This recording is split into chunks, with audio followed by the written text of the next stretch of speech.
1969 ईस्वी को हमारे देश के राष्ट्रपिता महात्मा गांधी जी का ज्ञान संकेत देते थे, जो हमेशा सच बोलना चाहिए, यदि झूठ मत बोलिए, बुरा मत सुनिए, यदि और बुरा मत देखिए। ये 3 बात हमेशा आप लोगों को भी याद रखना है। अगर आप अपने जीवन में ये 3 बात को उतार लेंगे तो आपका भी जीवन और हमारा भी जीवन क्या हो जाएगा, सफल हो जाएगा। और लास्ट में आपको पता होगा कि महात्मा गांधी शहीद हो गए 30 जनवरी 1948 ईस्वी को, उनको गोली मार दिया गया था। और उसी 30 जनवरी को हम लोग शहीद दिवस के रूप में मनाते आ रहे हैं। गुड मॉर्निंग प्यारे बच्चों। आज हम लोग जानते हैं कि गांधी जयंती है। लोग जानते हैं कि गांधी जयंती क्यों मनाते हैं। सबको पता नहीं होगा कि 2 अक्टूबर 1869 को हमारे गांधी जी का जन्म हुआ था, जो कि पोरबंदर नामक स्थान के इलाके में पड़ता है, वहीं पे हुआ था। आप सोच सकते हैं गांधी जी इतना फेमस क्यों हुए। उन्होंने सत्य और अहिंसा, मतलब जो होता है कि एक आदमी आंख दिखा रहा है, दूसरा का आंख नहीं दिखा, वही अहिंसा के बदले आज गांधी जी इतने आगे बढ़े और उनका नाम सदियों तक याद रहेगा।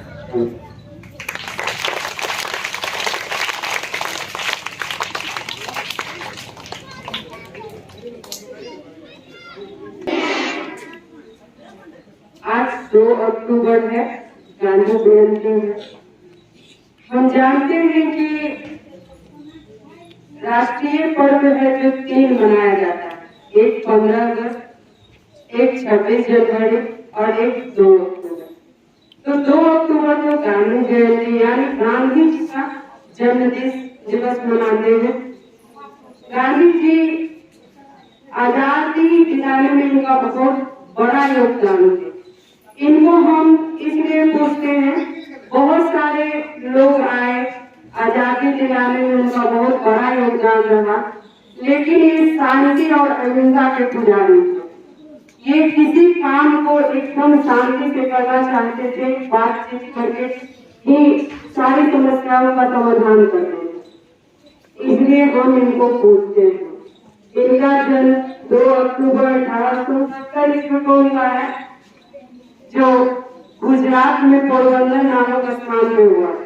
वो उस समय अंग्रेज इंग्लैंड पढ़ने गए थे, उस समय वो भी वकालत की पढ़ाई, और फिर वापस आए मुंबई, तो मुंबई में उनकी वकालत चली नहीं, तो बड़े भाग्य से उनको दक्षिण अफ्रीका में एक केस मिला और फिर दक्षिण अफ्रीका गए, क्योंकि दक्षिण अफ्रीका में काला होने के बाद भारत आया 1915 में, और 1915 में जब आए तो फिर भारत में उन्होंने काफी लोगों से कनेक्ट किया, इसलिए क्योंकि वो एक धोती पहनते थे।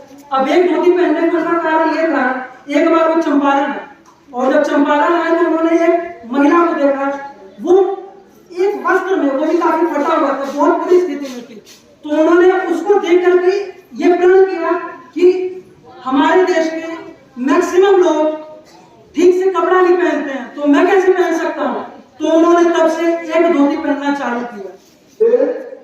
समानता के समर्थक थे, ये नहीं देखना, किसी को कष्ट नहीं देखना चाहते थे, वो ये समानता के समर्थक थे। उनका सोच था सभी लोगों को प्रत्येक चीजों में समान अवसर मिले, समान मौका मिले और वह सबको सब कुछ प्राप्त हो। हमारे भारत देश के एक महान नेता थे, उनका जन्म 2 अक्टूबर 1869 को गुजरात के पोरबंदर नामक स्थान पे हुआ। गांधी जी का कहना था कि किसी भी समस्या का समाधान हिंसा से नहीं होता है, बल्कि सत्य और अहिंसा से किया जाता है। उनकी यह विचारधारा ने भारत में नहीं बल्कि पूरे विश्व को प्रभावित किया।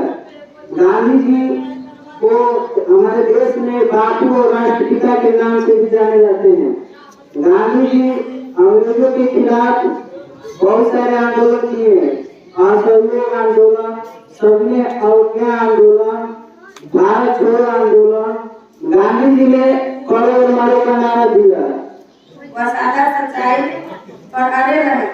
वे खुद अपने हाथ से खादी कपड़े बनाने सिखाए और बना करके पहुंचे। आज 2 अक्टूबर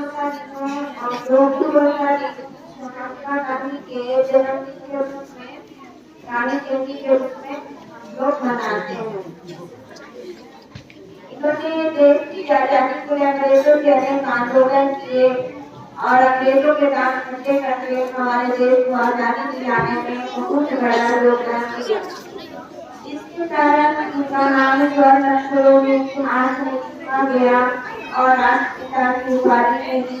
और उस हत्या करने वाले का नाम था नथुराम गोडसे और इनकी समाधि को राजघाट के नाम से जाना जाता है।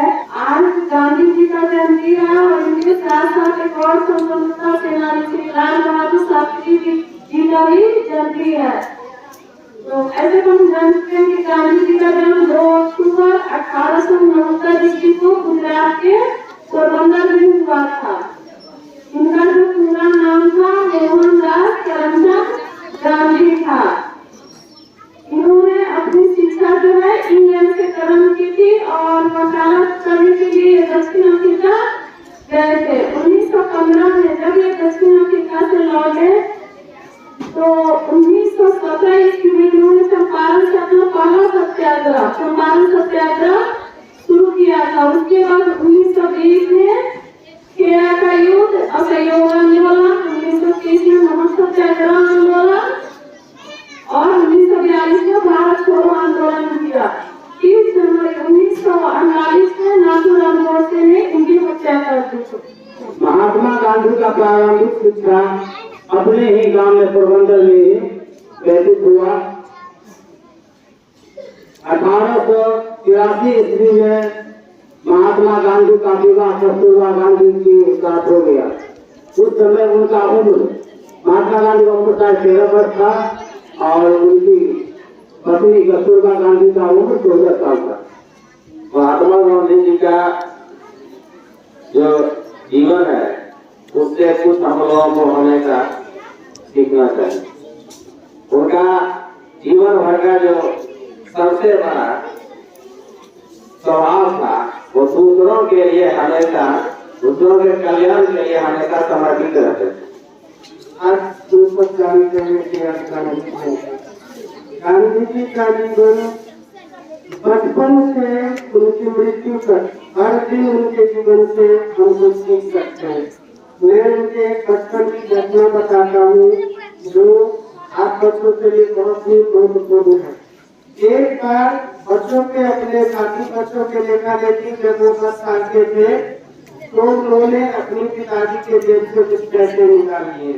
उनके पिताजी को पता नहीं चला, लेकिन जब वो अगले दिन पैसे लेकर के स्कूल गए उनको इतनी आत्मग्लानि हुई कि 2 दिन तक उन्होंने खाना नहीं खाया और फिर आकर के अपने पिताजी से माफी मांगी। और वो अपनी जीवनी में लिखते हैं कि इससे मुझे सत्य के राह पे चलने की सीख मिली। मैंने माफी मांगी, मुझे इतना अच्छा लगा। वो लिखते हैं कि मुझे इतना अच्छा लगा माफी मांग के सत्य को एक्सेप्ट करके कि मैंने उस दिन से सत्य का महत्व समझा। और उनके जीवन की दूसरी सबसे बड़ी अच्छी बात थी अहिंसा।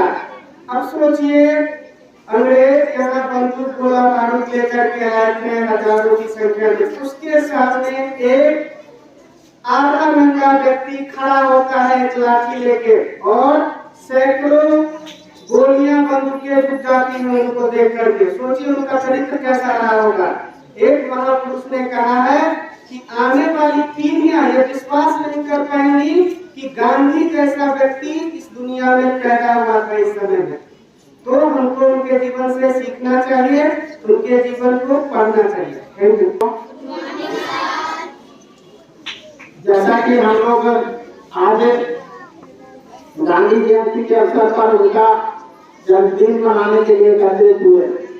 प्यारे बच्चों, आपने राष्ट्रीय गीत जरूर सुना होगा, यदि हमें आजादी दिला करकिना थाल साबरमती के संग तूने कर दिया कमाल।